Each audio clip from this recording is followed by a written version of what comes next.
오늘 하나님께서 저희들에게 주신 말씀은 디모데후서 2장 20절에서 21절 말씀입니다.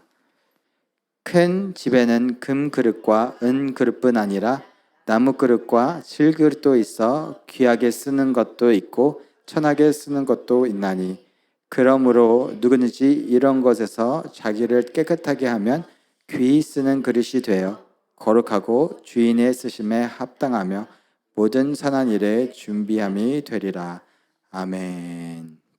아멘. 저희들은 오늘 함께 금수저, 흙수저라는 제목으로 하나님의 말씀을 나누도록 하겠습니다. 여러분들은 금수저인가요?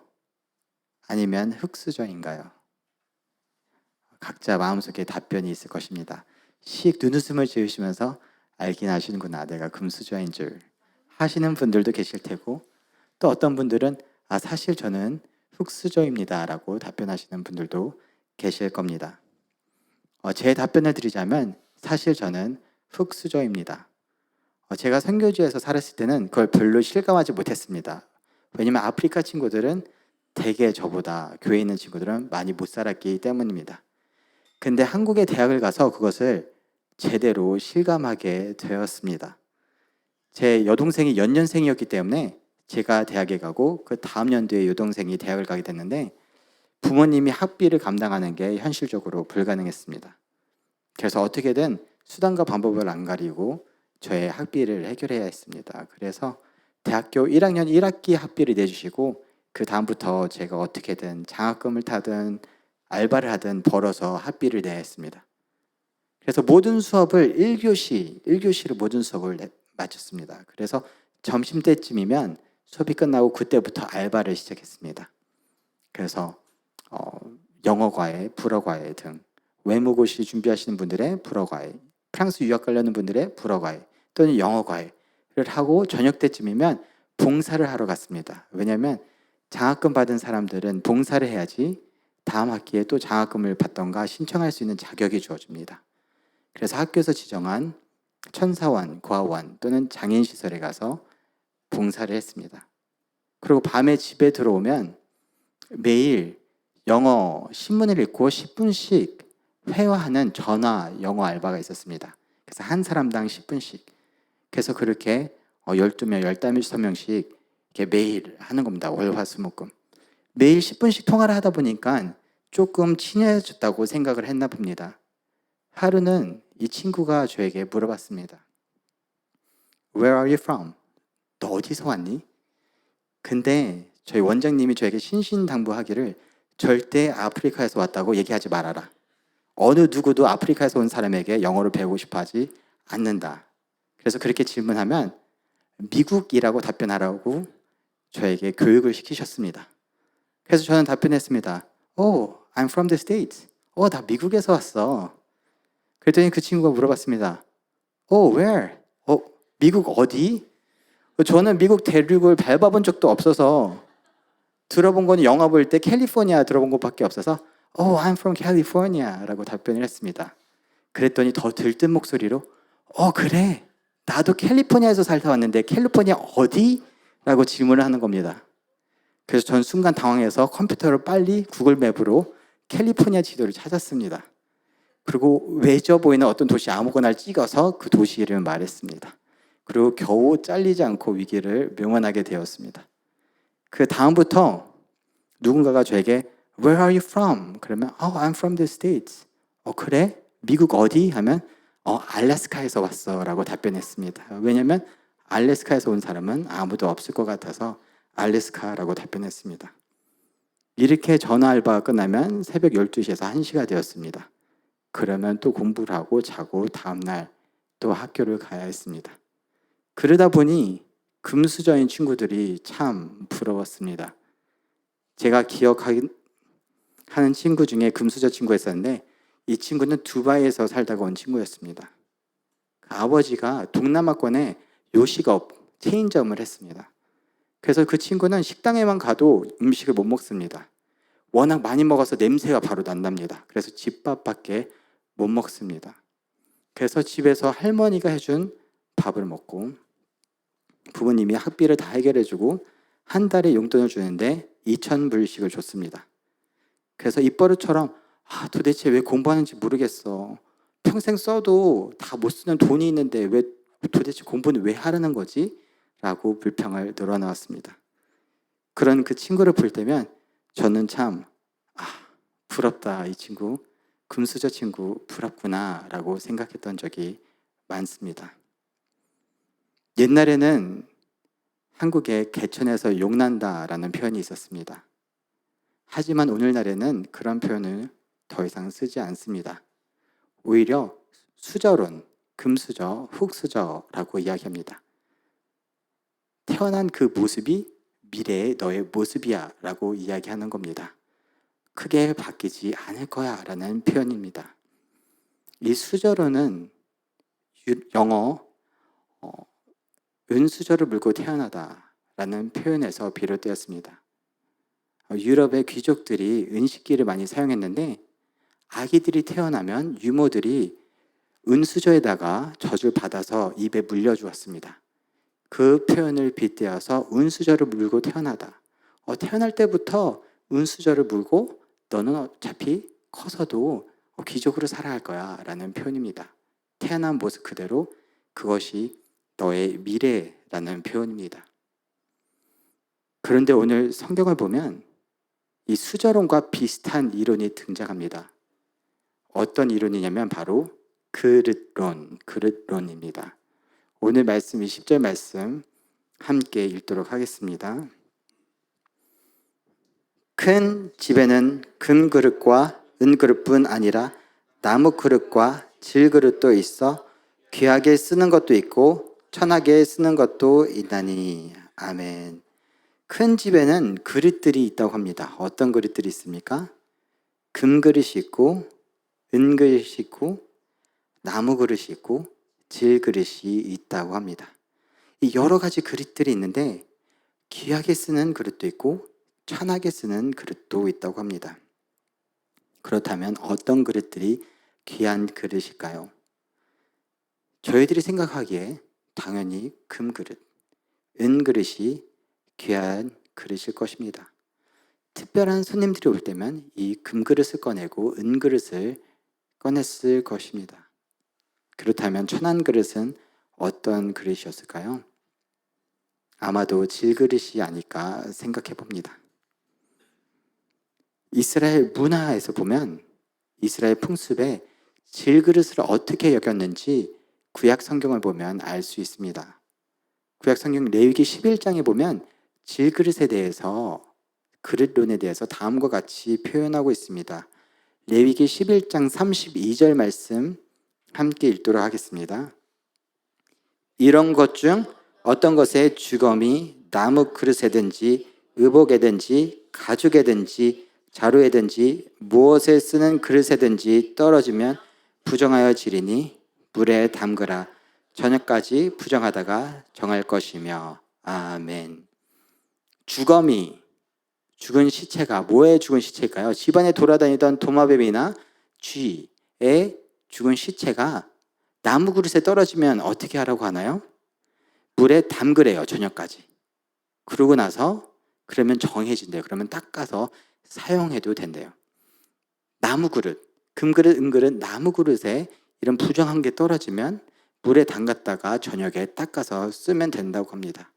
그렇다면 이 동일한 게 질그릇에 떨어지면 어떻게 하라고 하는지 33절 말씀 함께 보도록 하겠습니다. 그것 중 어떤 것이 어느 질그릇에 떨어지면 그 속에 있는 것이 다 부정하여 지나니 너는 그 그릇을 깨트리라. 아멘. 그 중 어떤 것이, 부정한 것이 질그릇에 떨어졌어요. 이게 진흙으로 진 질그릇에 떨어졌어요. 그러면 어떡하래요? 씻어서 다시 사용하래요? 아니요. 그냥 깨트려서 버려버리래요. 왜 그랬을까요? 나무 그릇은 씻어서 담가놨다가 저녁이 되면 다시 사용해도 되는데 질그릇은 더러워졌어? 쨍그랑 그냥 쓰지 말라는 거예요. 왜냐? 당시 질그릇이 많이 흔했기 때문입니다. 오늘날 저희들이 일회용 식기를 쓰듯이 그 정도는 아니었겠지만 매우 질그릇이 흔했습니다. 그래서 그것이 더러워지면 깨트려 버려. 그냥 다른 질그릇을 사용하면 돼 라고 말씀하고 계셨던 것입니다. 즉 이스라엘 풍습에서 질그릇은 매우 흔했습니다. 특별한 가치가 없었던 것입니다. 천하게 사용되던 그릇이었습니다. 그렇다면 우리들은 하나님 앞에서 어떤 그릇일까요? 분명 금수저, 흙수저에는 답변할 수 있지만 우리들은 하나님 앞에서 어떤 그릇일까요? 금그릇, 은그릇, 나무그릇, 질그릇, 괜시리 질그릇만 아니면 될 것 같다는 생각이 듭니다. 질그릇만 아니면 하나님께서 뭔가 나를 사용하실 것 같은데 라는 생각이 들기도 합니다. 오늘 본문을 보면 하나님께서 정말 사용하시는, 귀하게 사용하시는 그릇이 어떤 그릇인지 다음과 같이 기록되어 있습니다. 21절 말씀 함께 읽습니다. 그러므로 누구든지 이런 것에서 자기를 깨끗하게 하면 귀히 쓰는 그릇이 되어 거룩하고 주인의 쓰심에 합당하며 모든 선한 일에 준비함이 되리라. 아멘. 어떤 그릇이 귀하게 쓰이는 그릇이 된다고 말하고 있나요? 금 그릇인가요? 은 그릇인가요? 아니요. 깨끗한 그릇입니다. 하나님은 금그릇이나 은그릇을 찾으시는 게 아니라 하나님께서는 깨끗한 그릇을 귀하게 사용하신다라고 말씀하고 계십니다. 집에 그릇들이 많습니다. 요리를 합니다. 음식을 담으려고 합니다. 그러면 어디부터 찾나요? 찬장이나 식기건조대부터 찾습니다. 왜요? 거기 깨끗한 그릇이 있기 때문에. 싱크대에서 그릇을 찾는 사람은 잘 없습니다. 그곳에 아무리 내가 좋아하는 귀한 그릇이 있어도 그곳에 또 음식을 담아서 먹지는 않습니다. 이미 더럽기 때문입니다. 우리들은 깨끗한 그릇을 찾듯이 하나님께서 말씀하시기를 하나님께서 금그릇, 은그릇을 찾는 것이 아니라 깨끗한 그릇을 귀하게 사용하신다고 말씀하고 계십니다. 그렇다면 우리들의 마음의 그릇을 더럽히는 것이 무엇일까요? 그것은 바로 죄입니다. 그래서 우리의 그릇을 깨끗하게 하기 위해서는 회개의 눈물을 흘려야 합니다. 물이 그릇을 깨끗이 씻어내듯이 우리의 회개의 눈물이 우리의 마음의 그릇을 깨끗하게 씻어냅니다. 하나님께서는 많이 귀하게 쓰신 사람 중에 다윗이 등장합니다. 다윗은 금그릇이나 은그릇이 아니었습니다. 선지자가 집안에 와서 왕감을 찾았을 때 다윗은 집안 자체에서 자체 탈락되었습니다. 아버지가 아무리 봐도 얘는 금그릇이나 은그릇이 아니었기 때문에 너는 안 돼. 넌 그냥 남아있어. 라고 뺐던 겁니다. 그런데도 불구하고 하나님께서는 다윗을 쓰셨습니다. 다윗은 어떤 사람이었나요? 실수가 너무 많았습니다. 음욕을 품었습니다. 간음했습니다. 남의 아내를 빼앗았습니다. 충신을 죽였습니다. 너무나 더러운 많은 죄를 지었습니다. 그럼에도 불구하고 하나님께서 다윗을 쓰신 이유는 다윗은 눈물의 회개를 흘릴 줄 아는 사람이었습니다. 그는 넘어지고 더러워질 때마다 자신의 마음의 그릇을 깨끗이 씻어내는 사람이었습니다. 그래서 시편에 보면 다음과 같은 고백들이 등장합니다. 시편 32편 5절 말씀 함께 있습니다. 내가 이르기를 내 허물을 여호와께 자복하리라 하고 주께 내 죄를 아뢰고 내 죄악을 숨기지 아니하였더니 그 주께서 내 죄악을 사하셨나이다. 셀라. 다윗의 회개의 기도입니다. 하나님께 내 죄를 자복합니다. 하나님께 내 죄를 아뢰입니다. 하나님, 내 죄악을 하나님께 숨기지 않겠습니다. 하나님, 나를 용서해 주세요. 또한 시편 51편 7절 말씀 함께 읽습니다. 의슬초로 나를 정결하게 하소서. 내가 정하리이다. 나의 죄를 씻어주소서. 내가 눈보다 희리이다. 아멘. 하나님, 나를 정결하게 해주세요. 하나님, 나의 죄를 씻어주세요. 내가 눈처럼 희게 되게 저를 용서해 주세요. 다윗은 분명 금그릇이나 은그릇이 아니었습니다. 다윗은 완전한 사람이 아니었습니다. 수없이 실수하고 더러워지는 사람이었습니다. 하지만 그가 잘하는 한 가지가 있었습니다. 그는 눈물의 회개를 할 줄 아는 사람이었습니다. 그의 그릇을 더러워질 때마다 깨끗해지게 할 줄 아는 사람이었습니다. 하나님은 깨끗한 그릇을 귀하게 쓰십니다. 그래서 하나님은 계속해서 회개할 줄 아는 다윗을 사용하셨던 것입니다. 그래서 첫 번째로 하나님이 귀하게 쓰시는 그릇은 금그릇과 은그릇이 아닌 깨끗한 그릇입니다. 디모데후서는 우리들에게 하나님은 깨끗한 그릇을 쓰신다고 말하고 있습니다. 하지만 더 나아가 고린도 후서에서는 그릇을 깨끗하게 하는 것도 중요하지만 더 나아가서 무엇을 그릇에 담느냐, 무엇의 그릇을 담는지가 또 중요하다고 이야기하고 있습니다. 고린도후서 4장 7절 말씀 함께 읽도록 하겠습니다. 우리가 이 보배를 질그릇에 가졌으니 이는 심히 큰 능력은 하나님께 있고 우리에게 있지 아니함을 알게 하려 함이라. 아멘. 여기서 바울이 말하고 있는 질그릇은 바로 우리들입니다. 우리들이 질그릇입니다. 질그릇은 무엇입니까? 이스라엘 풍습에는 너무나 흔한 그릇이었습니다. 더러워지면 쨍그랑 다른 거 쓰면 되지 라는 하나님 앞에 우리들은 질그릇입니다. 우리 말고도 하나님께서 사용하실 분은 그릇은 너무나도 많습니다. 우리가 더러워진 그릇이라면 쨍그랑 깨고 또 다른 그릇을 써도 된다는 겁니다. 하지만 그런 질그릇의 가치를 높일 수 있는 것이 있습니다. 그것은 무엇을 그 그릇에 담느냐입니다. 이 보배를 질그릇에 가졌으니 우리 질그릇에 무엇을 담느냐가 우리의 가치를 바꾼다는 것입니다. 아무리 좋은 금 항아리가 있습니다. 하지만 그것을 요강으로 쓰고 배설물이 그 안에 있다면 그걸 집안의 저 구석에다 놔둘 것입니다. 하지만 만약에 진흙으로 만든 항아리가 있습니다. 근데 그 안에 금덩어리들이 있다면 저 구석에 놓지 않습니다. 가장 귀한 데 안쪽에다 숨겨 넣을 것입니다. 이와 같이 하나님께서 말씀하십니다. 금그릇이나 은그릇이 중요한 게 아니라 무엇을 너희 마음속에 담고 있느냐가 너희들의 가치를 좌우한다라고 말씀하고 계십니다. 우리들은 우리들의 마음의 그릇에 무엇을 담고 있는가요? 고린도후서 4장 7절은 우리들에게 이 보배를 담아야 된다고 말씀하고 있습니다. 이 보배는 바로 예수 그리스도입니다.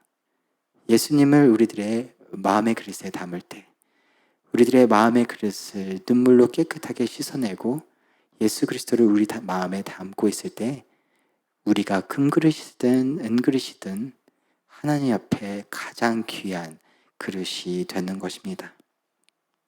말씀을 맺도록 하겠습니다. 오늘날 한국 사회를 보면 우리들이 태어난 모습이 앞으로의 우리들의 미래입니다. 흙수저로 태어났다면 참으로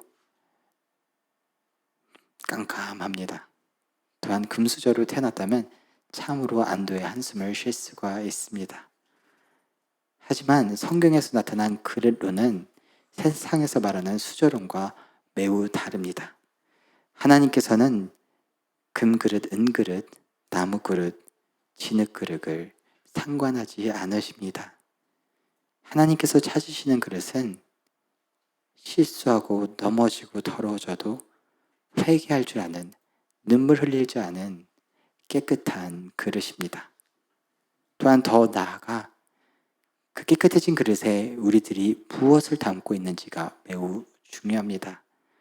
아무리 깨끗해졌던 그릇이라 할지라도 우리들이 그곳에 더러운 배설물들을 다시 담는다면 아무리 금그릇이라도 은그릇이라도 하나님은 귀하게 사용하지 않으십니다. 하나님께서 사용하시는 그릇은 바로 보배를 담은 그릇입니다. 비록 여러분과 우리들이 현란한 그런 금그릇은 아니라 할지라도 눈물로 회개함으로, 또한 보배 되신 예수 그리스도를 우리 마음에 담음으로 하나님께 귀 쓰임 받는 그릇으로 빚어져 나가기를 소원하고 기도합니다. 아멘.